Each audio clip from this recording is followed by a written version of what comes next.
Hello అందరికీ, welcome to my channel. ఈరోజు మీకైతే ఒక మంచి హెల్దీ లడ్డూనైతే చూపించబోతున్నాను. ఇవైతే చాలా టేస్టీగా ఉంటాయి. ఈ లడ్డూలని చిన్నపిల్లల నుండి ముసలి వాళ్ళ వరకు కూడా రోజు ఒకటి తిన్నారంటే వాళ్ళ బోన్స్ అయితే స్ట్రాంగ్గా ఉంటాయి. సో తప్పకుండా ట్రై చేయండి. దీన్ని చేయడం కూడా చాలా సింపుల్ ప్రాసెస్, మనకి 5 మినిట్స్లో కంప్లీట్ అవుతుంది.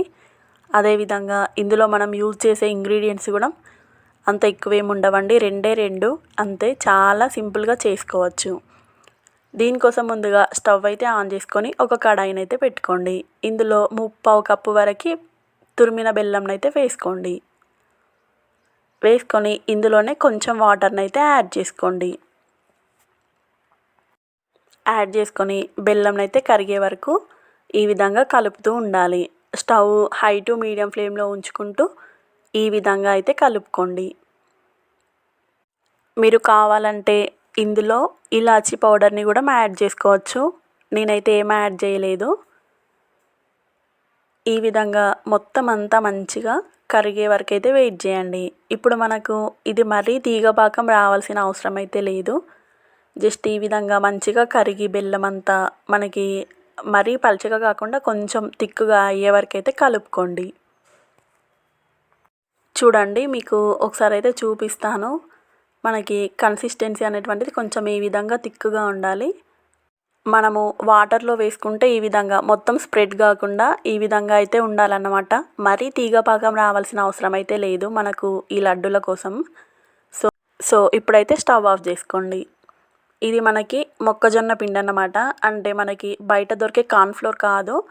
ఇది మనము ఇంట్లోనే గడక చేసుకుంటారు కదా మక్కలు, వాటినైతే వేయించుకొని పిండి పట్టించుకున్నదన్నమాట.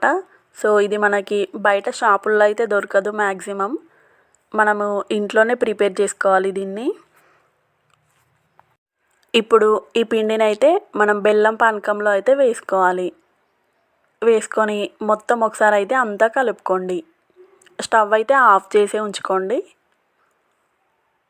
ఈ విధంగా మొత్తం అంతా అయితే కలుపుకోండి. ఉండలేమీ లేకుండా మంచిగా కలుపుకోండి. బెల్లం పానకం అయితే కొంచెం వేడిగా ఉండగానే ఈ పిండిని అందులో వేసుకొని కలుపుకోవాలి. ఈ పిండి మరియు బెల్లం పానకం మొత్తం కలిసేలాగా అంతా మంచిగా కలపాలి. నిదానంగా కలుపుకోండి. ఇంతవరకు మన ఛానల్ని ఎవరైనా సబ్స్క్రైబ్ చేసుకొని వాళ్ళు ఉంటే సబ్స్క్రైబ్ చేసుకోండి. వీడియో కనుక నచ్చితే లైక్ చేయండి, షేర్ చేయండి, కామెంట్ చేయండి.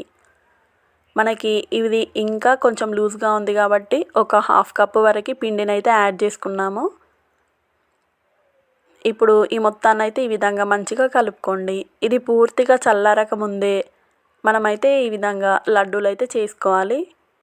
మనం తీసుకున్న 3/4 కప్పు బెల్లానికి మనకి 1.5 కప్పు వరకు పిండి అయితే పట్టింది. చూడండి, ఈ విధంగా మంచిగా లడ్డూలు అయితే చేసుకోవాలి. చేయడం కూడా చాలా సింపుల్, మనకి మంచిగా వస్తాయి లడ్డూలు కూడా. సేమ్ అన్నీ కూడా ఇదే ప్రాసెస్లో అయితే చేసుకోండి. మనకి ఇవి ఇప్పుడు మెత్తగానే ఉంటాయి.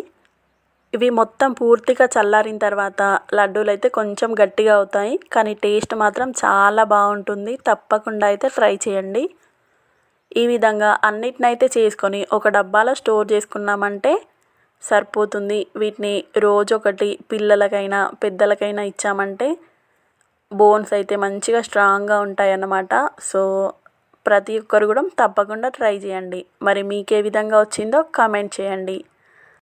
చూసారు కదా, మనకైతే ఈ విధంగా మెత్తగా ఉంటాయి అన్నమాట చేసుకున్నప్పుడు. ఇవి మొత్తం చల్లారి నెక్స్ట్ డే అయితే కొంచెం గట్టిగా అవుతుంది. తింటుంటే టేస్ట్ అయితే చాలా బాగుంటుంది. తప్పకుండా అయితే ట్రై చేయండి. అదేవిధంగా ఇలాంటి మరెన్నో మంచి వీడియోస్ కోసం మన ఛానల్ని అయితే సబ్స్క్రైబ్ చేసుకోండి.